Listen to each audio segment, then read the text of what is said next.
Le souvenir d'un jardin, c'est parfois tout ce qu'il reste. Renée Litty souffre de la maladie d'Alzheimer, mais elle n'a pas oublié ses plantations d'autrefois. C'est quoi comme plante? Ça, c'est les bégonias. Les bégonias? Je crois, oui. D'accord. Oui, c'est les bégonias. Et c'est ça, le géranium. Et ça, c'est le géranium. Et vous en faisiez aussi chez vous à la maison?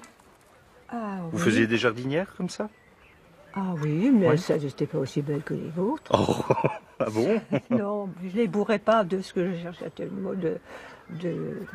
Oui. Les mots, mais aussi les odeurs, sont enfouis quelque part dans la mémoire. J'ai l'impression que je ne sens plus rien. Grâce au jardin, les 24 résidents de cet établissement spécialisé Alzheimer retrouvent quelques-unes de leurs habitudes.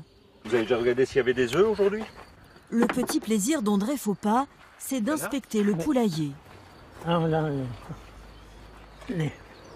Ce monsieur avait effectivement des poules à la maison, donc quand il est arrivé chez nous et qu'il a vu le poulailler, c'est devenu automatique. Ça permet quand même de prévenir la dépendance puisque ça le fait marcher jusqu'ici et ça lui donne aussi un rôle social, un rôle utile. Bêcher, planter, récolter. Retrouver le bonheur d'avoir les mains dans la terre. Dans le potager, tout est prétexte à faire travailler la mémoire.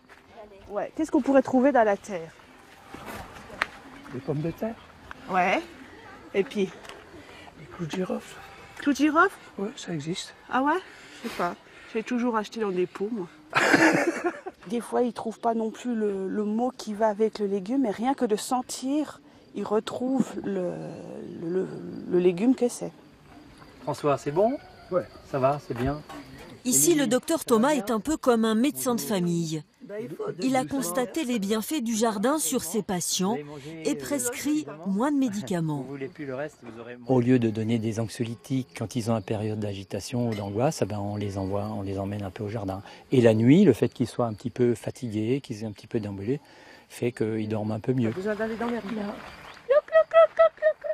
Pour les filles de Marie Mersch, c'est un vrai soulagement de voir leur mère sourire à nouveau.